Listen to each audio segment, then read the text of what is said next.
a LitHub Radio podcast. Hello, writers. I'm here to tell you some good news. Memoir Nation, the new writing endeavor that Brooke and I have been working on for a year now, is now live. And you know, so many people, I've heard this over the years, they say, I'm going to write my story someday.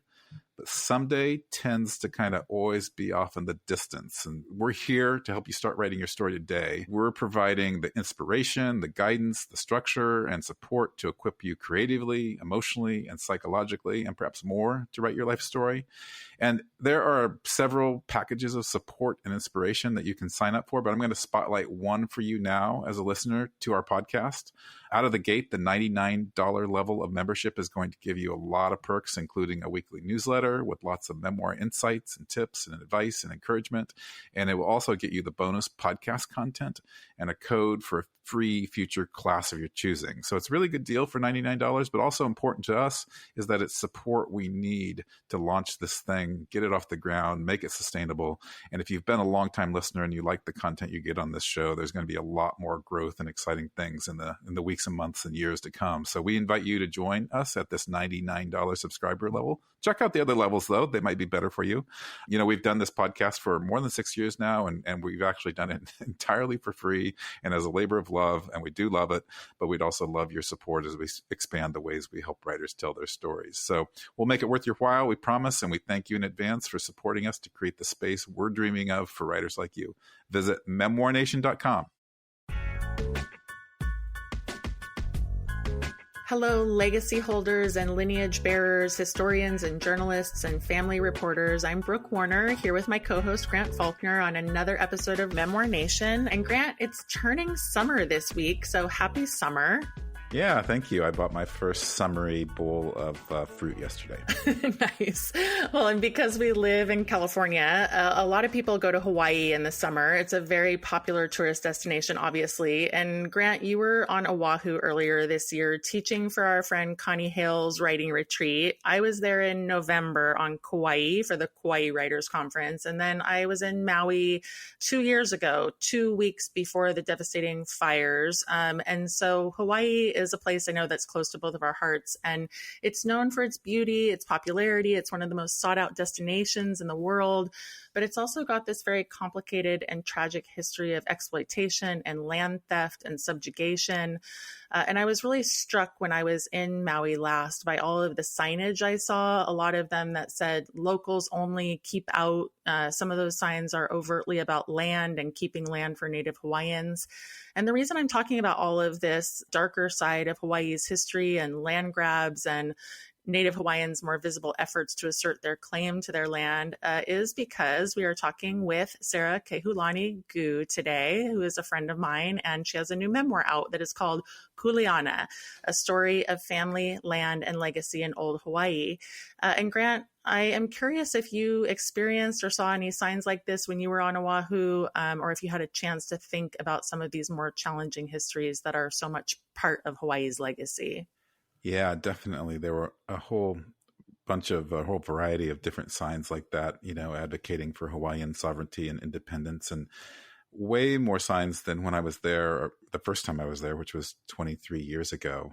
But one thing that was significant about the retreat I taught at is that it wasn't about being at a luxury hotel on the beach, you know, that's removed from the land and the people, you know, kind of like White Lotus style.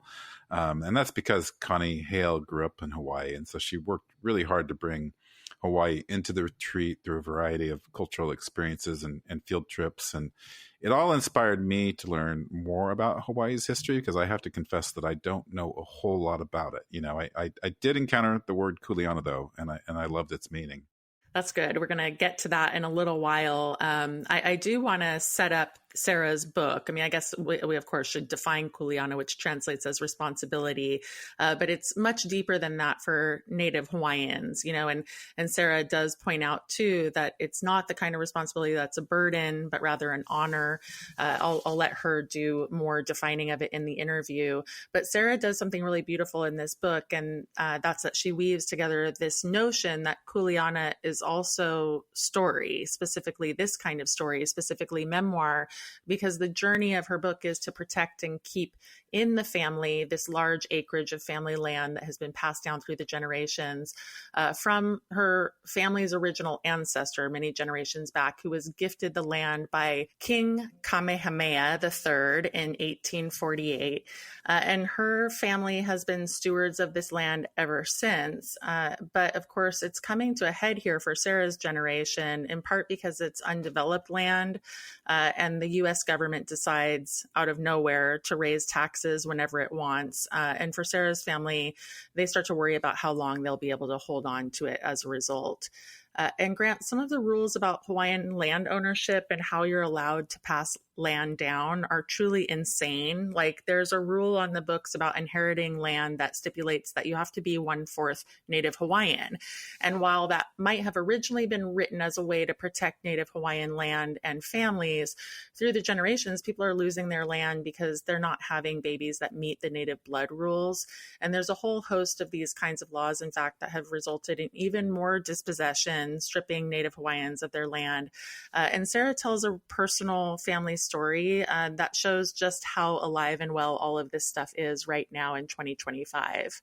Yeah, I talked with a person who comes from a long line of Hawaiians, who had a very similar story. And it's definitely tragic and eye-opening to read about the history, not only of dispossession, as you mentioned, but also the legal restructuring and bureaucratic control that's been exerted on Hawaii by the U.S. government, and basically land-related policies and systems that were explicitly designed to make it difficult for them to reclaim, retain, or access land, starting with the Kuleana Act of 1850, which Sara writes about in her book, which was intended to grant land rights to Native Hawaiian commoners, but ended up dispossessing them in many cases because of its strict requirements to file land claims within a 2-year window and to prove that they were cultivating the land, which oftentimes, this land's a wild jungle that grows like crazy and can be very hard to maintain in Hawaii's tropical climate. So I think readers are going to get so much out of this memoir, and it should be required reading for anyone going to Hawaii. I wish I would have read it before I went there a month ago, but it wasn't out or I didn't know about it. But also for anyone, I know I wanted a book like this, both times I've visited, because I feel woefully ignorant and like I should know more while I'm there. And Sara talks a lot about that in her interview as well. And certainly we're seeing land grabs and dispossession elsewhere in the world right now as well. And so none of this stuff is of the past. We really are a terrible scarcity-driven species. Yeah, that is so true. And Sara draws many direct parallels between Native Hawaiians and Native Americans.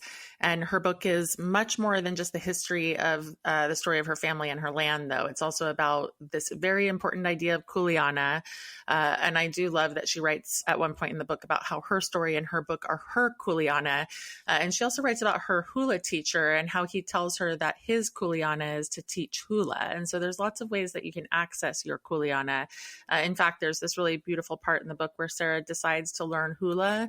And her teacher says to her, hula is not a dance, it's storytelling. It's an oral history put to movement. It's how we pass down things from generation to generation. So I loved that. And for me, this entire reframing of what hula is symbolic in many ways of American culture's desire to oversimplify things. Sometimes we just take the spirit and meaning out of things. And the point here is that too many people see hula as just a dance, much like they see Hawaii as just a postcard pretty vacation spot. But if you look deeper, you'll see that it is so much more than that.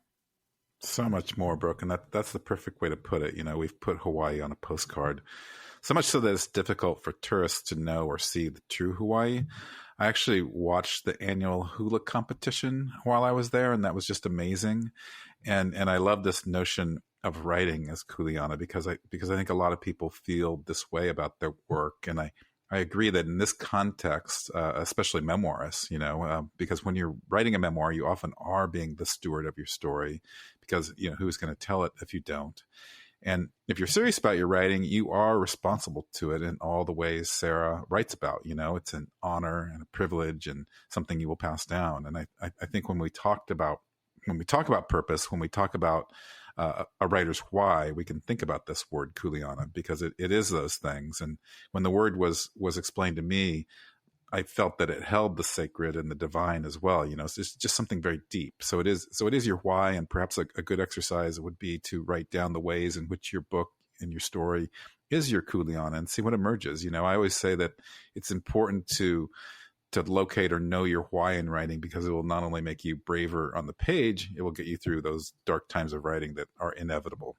I love that, Grant, and so agree. And I'm also very excited to talk to Sara Goo about her new book. And Sara and I have been friends since elementary school. We've been very tight all these years, really, especially since middle school. And she's one of the friends that I went to Iceland with recently. So I've been on this journey with her with this book for quite a while. And I'm truly proud to know this woman and to be a champion of this beautiful book, which I hope our readers will read and love as much as I do.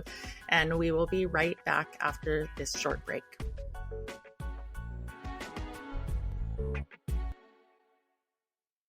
Welcome back, everyone. We have Sara Kehaulani Goo on the show today. Sara is a journalist and senior news executive who has led several news organizations, including Axios, NPR, and The Washington Post. She's the former editor-in-chief at Axios, where she launched the company's editorial expansion into national and local newsletters, podcasts, and live journalism. Before Axios, she led online audience growth as a managing editor at NPR, overseeing the newsroom's digital news operation. Sara is originally from Dana Point, California, where we grew up together, and we have been close friends since elementary school, and she graduated from the University of Minnesota's journalism school. She currently lives in Washington, D.C. Sara, I hope it's fine that our long friendship is now part of your official bio. Welcome, my friend. Oh, I love it. It's my favorite part of that whole intro. Thank you for having me. Oh my gosh, it's such an honor. And I want to start by saying that this book has been a long time coming. And so I wanted to ask you when you first realized you wanted or needed to write this story, and what's the primary way that it, would have been different or is different because of waiting, this many years, 10 plus years to get it published? What a great question. At first, I just want to say thanks for having me on this podcast, because this podcast has been an incredible resource for me as a writer and this long journey. And so for those writers who are listening, I know the journey is long. And for me, this book took more than 10 years in the making. And so I hope that statement of fact is an inspiration, maybe not discouraging. Always. Because I think that for me, the lesson was that my book needed to find its way, and it was not yet ready, even though I was a bit impatient with it.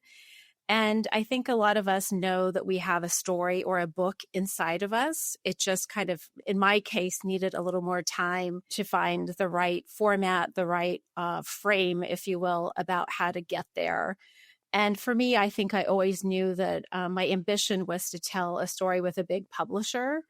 And I knew that there was kind of this uncomfortable there's a story that I knew needed to get out there, that I saw this disconnect in particular about Hawaii in this story and this truth.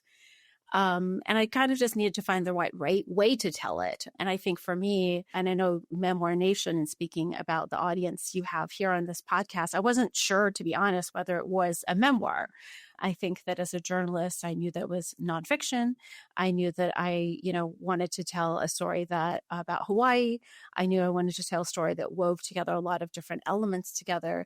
But landing on memoir to me was somewhat uncomfortable. I think as a journalist, and I don't know how many of your audience members are journalists, but we're kind of taught not to put yourself in the story. And so I think I spent some bit of time trying to get comfortable with that idea of inserting yourself in the story and writing that, that I is the center, putting me as the center of that story and that perspective, honestly was a little bit hard. So I think just wrestling with that a little bit took a little bit of time. But once I got there and got comfortable with that, the rest did start to flow a little bit easier. So it's, like you said, it's a journey of getting there and then assembling the right team to help make it happen. Well, Sara, your book is called Kuleana, and this is an interesting coincidence for me because I was just in Hawaii a month ago and just heard that word and heard it defined for the first time. And I loved the word and loved the meaning that I heard for it. So Brooke and I both want to make sure our listeners get a chance to understand what the word means, the idea of it, what it is in Hawaiian culture, and then this broader notion of Kuleana. For instance, your writing of this book is your Kuleana, or at least one that you have in this lifetime. Yeah. So I'm curious how it was explained to you when you were there. Basically, a responsibility to care for the land. Yeah. Over generations. But when it was explained to me, it felt like it had a kind of sacred presence too, that it just wasn't a handing off of the land, that there was something deeper about it. Yeah, exactly. And Kuleana does mean responsibility. It has multiple meanings, though, I think, like a lot of Hawaiian words. And I think we could talk about this, like we even kind of debated whether this was the right title for this book. Because using a Hawaiian word, is that accessible? And, but I think that it ended up being the right title for it. I love the word because I think the word in itself represented also the journey I took in this book, because to me, it was a journey of going from a Western mindset to a Hawaiian mindset. And the Hawaiian word actually means a little bit more than responsibility. It kind of means a generational responsibility. It means responsibility with pride, with honor, with privilege almost. So it's not like a burden. We also often think about, in the Western sense, it's your responsibility to do this chore, to do this task, almost like I have to do it. I don't want to do it. I sigh. It's a burden. It's Mm-hmm. like you tell your kid to pick up and do something. That's how I think about it with my kids. This is more of, I am honored to do something. This was something that my father did, my grandfather did. It is passed down to me. It is almost like I am chosen to do it. It's often referred to in the concept of our relationship to our natural resources. So you often hear in Hawaii, Kuleana referred to in relationship to water, to a taro patch, to a parcel of land, to a taro patch, to a family land that is not just your responsibility in terms of ownership, but your stewardship. So you're caring for something for the next generation because another generation took care of it so that it is going to be there for the future, for the next generation. So it is your honor to care for it. So it has actually come into the lexicon of our language and you hear it more often in Hawaii. And I do hope that it is something that Hawaiians can teach the world. That is why it was my journey. That is why I want this book to become, and this word to become, part of our lexicon. We need to come away from that, get away from that mindset of the Western thinking that my life is only about me, and my life can be bigger. Like, we need to understand the bigger perspective. Mm-hmm.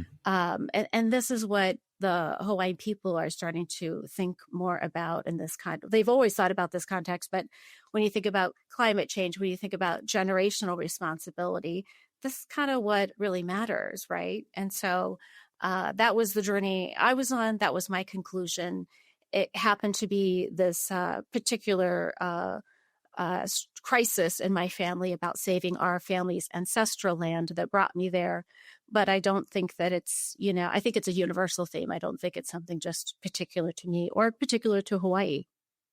I love the broadening out of it, and especially that word stewardship, because there's a way that's, like you said, it's such an honor. So thank you for that definition. And I loved the book. It was really fun for me to read about a lot of moments I remembered from your life. And I'm curious to know how you finally landed on the structure, because it's not chronological. It has kind of a core linear storyline, and then you weave in disparate parts from your life. So of course, there's this central narrative thread about the land and that you're kind of working through your adult life, but you jump around a bit too to childhood and other things. And so could you say more about piecing the story together and then how you finally landed on this way of telling it? Yeah, I do think that the structure was the thing that took the longest time for me to sort out in writing this memoir. And I think that the thing I knew that I needed the most help with in writing this book, it's funny because I think even for someone like me who's been an editor I felt like, God, I know how to write a magazine story, a newspaper story. I've edited these things, but a book just feels so overwhelming, and was really hard for me to think through how to do that. Just seems so much more complex.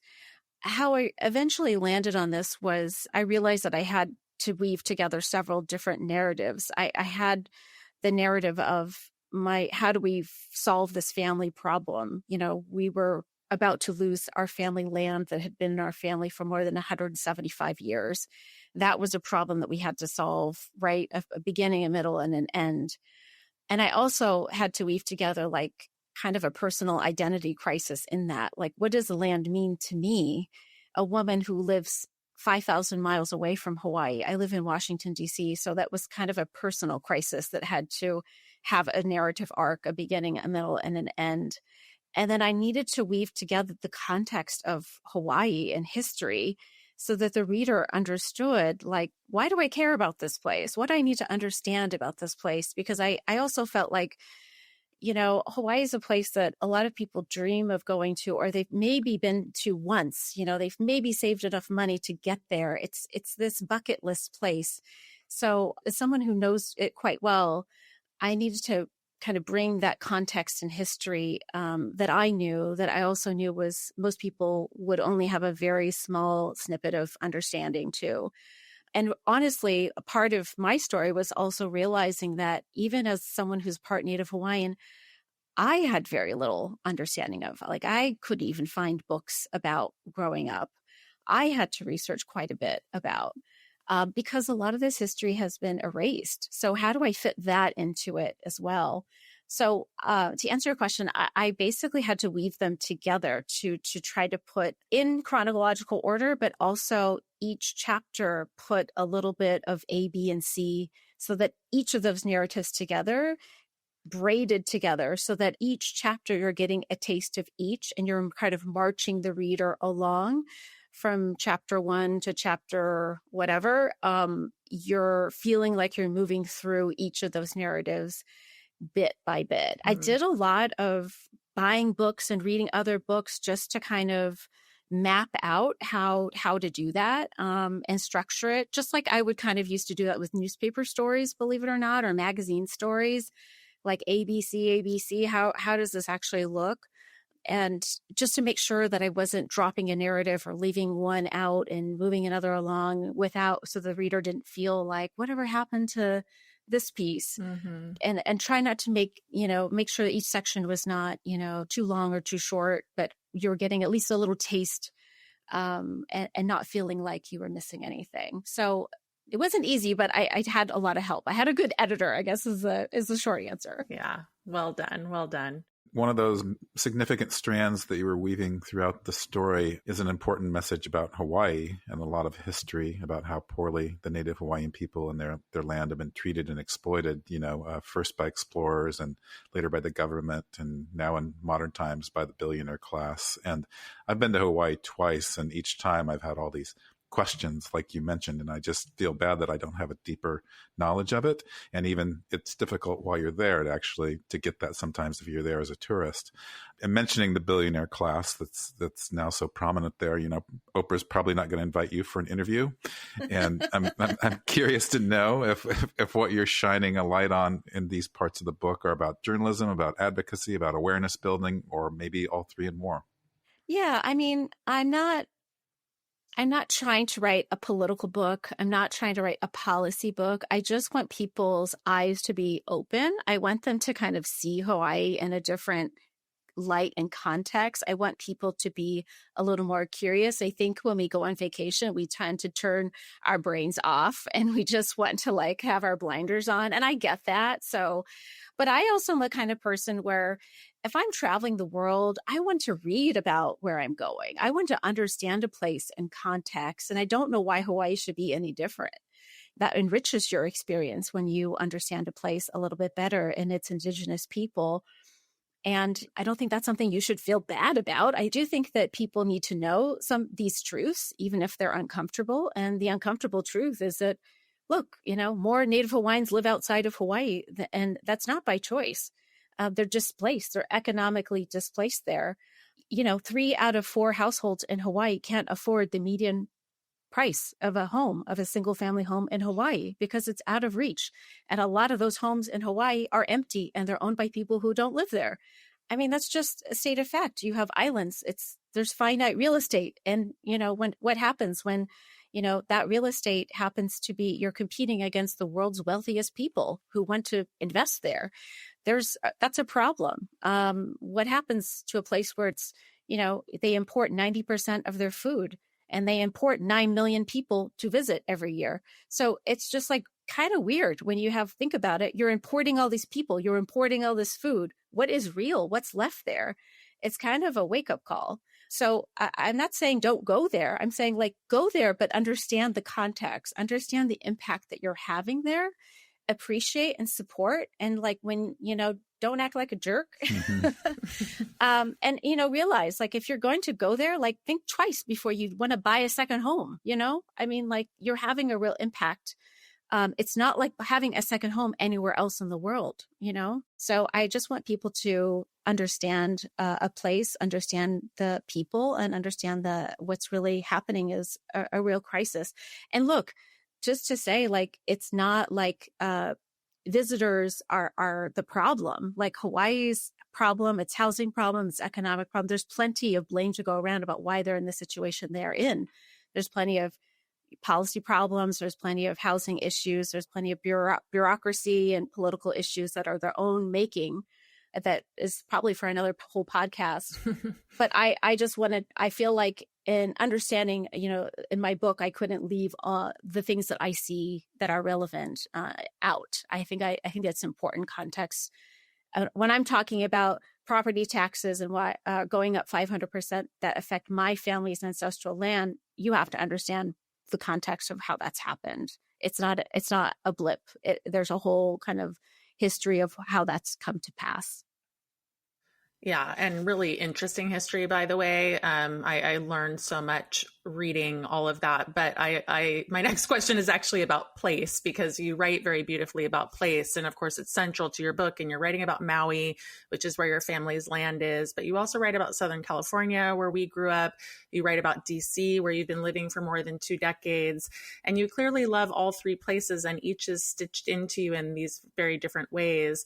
And so it's a book about your connection to Hawaii. But I'm curious if it surprised you to find that your connection to Southern California and to DC also ended up being such a strong through line. Yeah, I mean, look, I think that, I think a big central question is, where's home? Where, what makes up your identity? To me, we're made of all of these things, that shapes who we are. And yes, I'm part Native Hawaiian, but I didn't grow up in Hawaii, and I'm very much a California girl, but I've lived 20 years in Washington, DC. I'm a creature of DC. I've had people from Hawaii ask me when are you going to move back home? And I'm like, you know what? I don't know if I could live in Hawaii. I love Hawaii, but people take 3 days to answer an email. I don't know if I could do that anymore. So we're creatures of the places that shape us and mold us and make us who we are. I love the news. I love California beaches. I love the food of Hawaii, and I love hula. And so I think I think that we all take these things I think I love to kind of pick and choose of each of these places. And, I kind of feel I don't know, my book is about feeling a bit torn between all of them or among all of them, and kind of the push and pull of feeling a bit sucked between 2 worlds or 3 worlds, and dragged between them. So maybe I'll end up in one or the other, for the long run. I don't know. Well, Sarah, that's the perfect segue for my question, because another big theme in your book is legacy. And I'm curious to know whether you went into this project seeing this book as your legacy or an extension of the legacy of your family. And if so, how have your various family members reacted to the idea or the fact of you publishing this book? That's a great question. I guess I'll answer a couple ways. Mm-hmm. I think for the journalist in me, I really wanted to write something a little bit more permanent, a little bit more personal, a little bit more lasting. I feel like I've dedicated my life to public service of journalism and telling other people's stories, writing the day's history. And I think there's a lot of, despite, what everybody says about the media, I really feel like that's a public duty that I've really dedicated my life to. But this project, I feel like, is telling a different story that I wanted to share with the world that I just didn't see anywhere else. And I thought was important to tell. It happened to be about my family story, but really it was, as we've been talking about, is a much bigger story than that. And I think for my family, I think that, I've been telling them about this for a very long time. I've obviously interviewed dozens of members of my family about it. Some of them aren't alive by the time that, I interviewed and have since passed. And so unfortunately, they weren't alive to see it come to pass. But I know that they're proud. I know that they're proud of this legacy of Kuleana. I know that they're proud of our family history. And I don't know what they would think about the book, everything being out there, because I think that they're normally very private people. But I do know that they're proud of our family story. And I do know that they would be very happy to see our family story and the larger story of the Hawaiian people really, more importantly, told.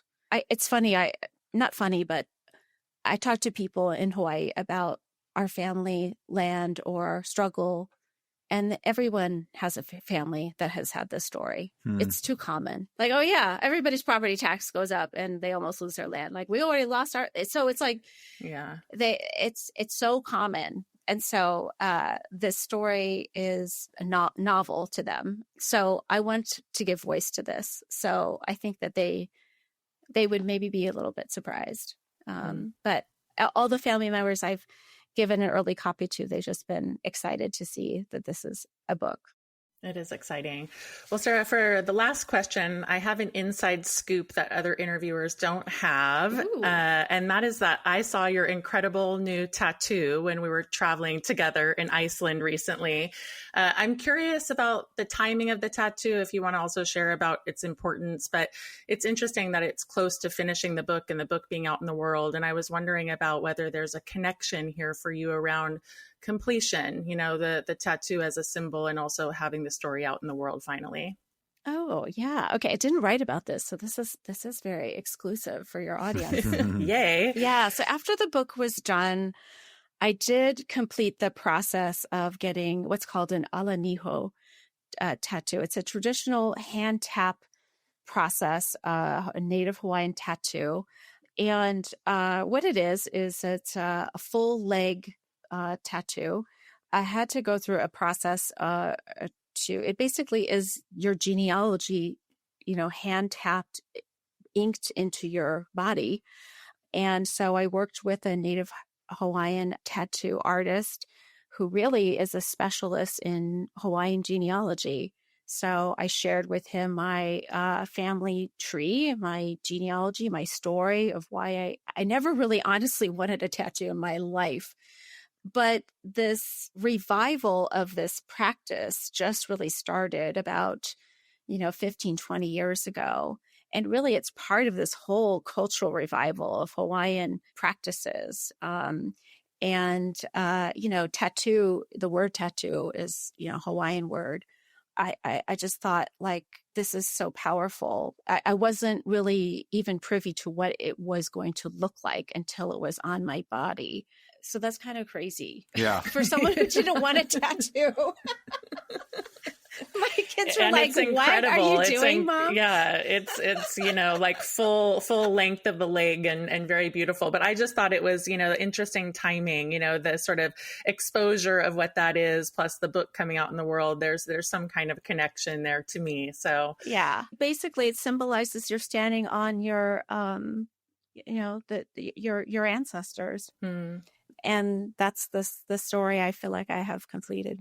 So Kuleana, that's what it is. Kuleana. Yeah. Beautiful, Sara. Thank you and congratulations.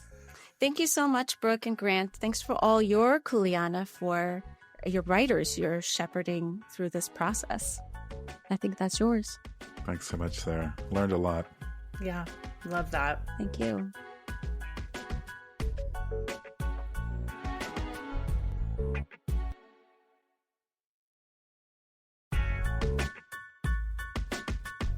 Dear listeners, we are excited to be rolling out something new here at the end of each show. We're leaving Substack behind for now, and instead we're going to feature one of your books each week at the end of each show. So if you have written a memoir and you'd like us to give it a shout out on the show, please email our virtual assistant, Clara Wolf. You can read about her on memoirnation.com under the contact tab. Clara is amazing, an amazing person, amazing personality. So just, send Clara an email sharing what your book is about, and we'll invite you to send us a copy and we'll feature it on our Substack. And Brooke, I'm super excited to see how this goes and to learn about more books that our listeners and members are writing. Yeah, me too. And it's very in keeping with the spirit of Memoir Nation. And we want you, our listeners, to be part of this nation. We want to see your books and celebrate your books. And so this is going to be a fun way to get a little exposure, especially because we're limited, Grant, in terms of how many guests we can have on the show. And so I'm really excited for this new feature. Yeah. And so we're going to get started on it next week. And listeners, memoirists, published authors, thank you for considering getting in touch with us so that we can share with fellow listeners like you. And hopefully by spreading the word, we'll actually sell a few books for you. Yeah, absolutely. That is the goal. And there are no parameters here around a book being too old or how it's published. It just has to be a memoir.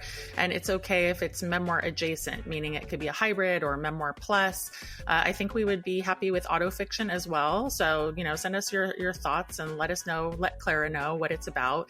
And we want to know about it and show our appreciation of all of you to our broader community. Thanks, everyone. And please check out memoirnation.com, where we offer different membership levels and where we're writing great memoir content each week, plus our accountability group, which is now meeting weekly on Thursdays. We'd love to see you there. Accountability is kind of the wrong name for it because it's just fun to gather and write together. And so we're happy that you show up here too. So keep tuning in, everyone, to keep exploring the infinite possibilities of this writing life. We've got some super exciting guests lined up in the coming weeks.